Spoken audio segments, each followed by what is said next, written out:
am too absolutely small for school by Lauren Child, featuring Charlie and Lola.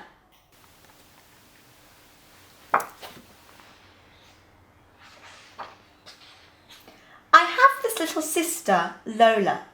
She is small and very funny.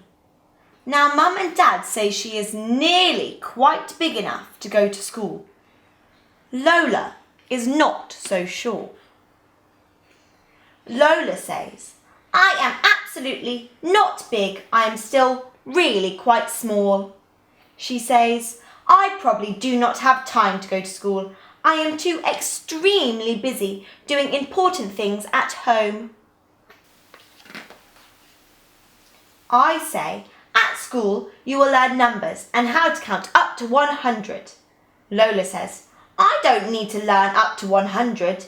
I already know up to 10, and that is plenty. I have 10 fingers, and also I have 10 toes, and I never eat more than 10 biscuits in one go. 10 is enough. But Lola, I say, what if 11 eager elephants all wanted a treat? How would you count up how many treats that would be? Well, says Lola, I am not quite sure. I say, and what about learning your letters, Lola? If you know how to write, you can send cards to people you like. Lola says, I like to talk on the telephone. It's more friendly and straight away.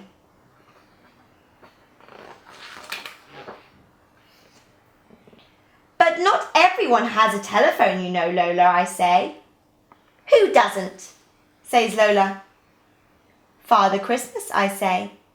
You have to write him a special note and put it up the chimney to tell him, his little helpers, your Christmas wish. Otherwise, the little helpers might not get your wish and they might get it muddled up. I didn't know that, Charlie, says Lola.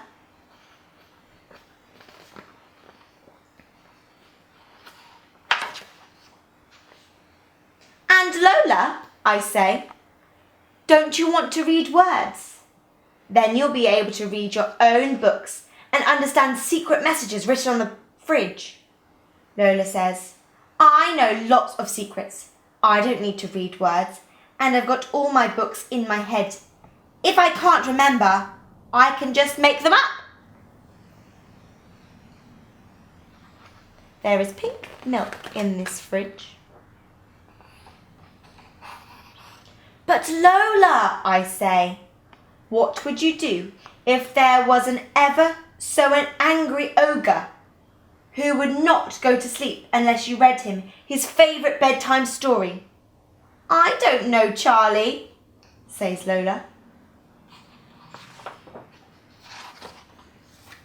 Then Lola says, I would like to read to an ogre and count up elephants and put notes at the chimney. But I absolutely will not ever wear a school uniform. I do not like wearing the same as other people. I say, but Lola, you do not have to wear a school uniform at your school. You can wear whatever you like. Oh, says Lola, you wait there. I know exactly what I want to wear.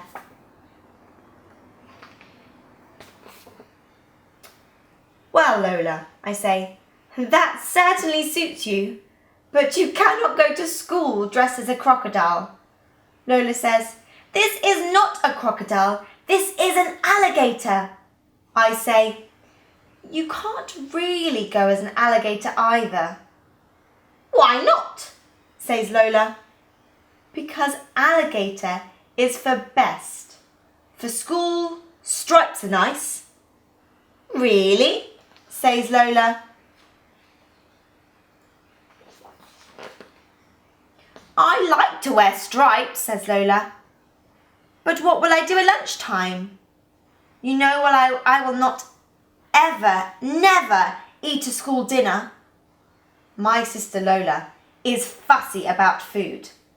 I say, but Lola, you can take your very own packed lunch in your very own lunchbox.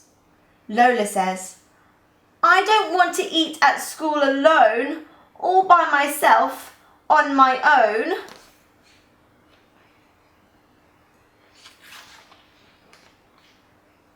I say, but Lola, at school you will meet lots of new friends. You can have lunch with one of them.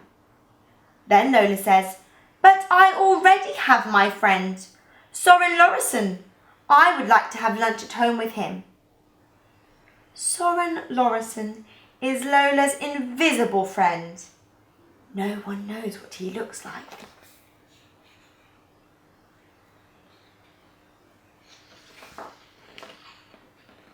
I say, well, Soren Lorensen will be going to school too. What will he do if he can't sit next to you? Oh, you're right. Soren Lorensen's a bit slightly nervous to be at school on his own. I will absolutely have to go, says Lola.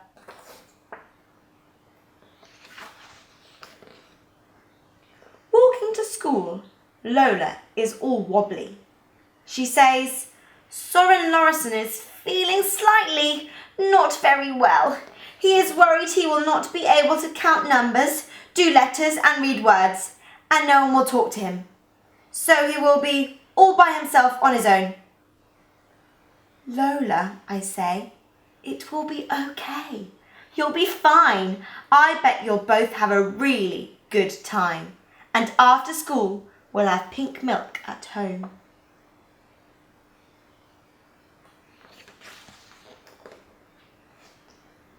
But all day I'm worried.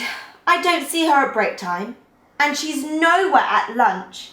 I can't find her at home time. She's not by her peg. But then, there she is. And she's not alone by herself. She's hopping along home with somebody else.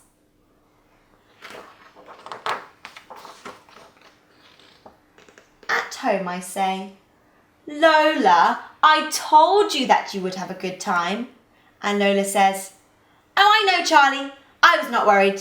It was Soren Lorensen who was nervous, not me. I was fine.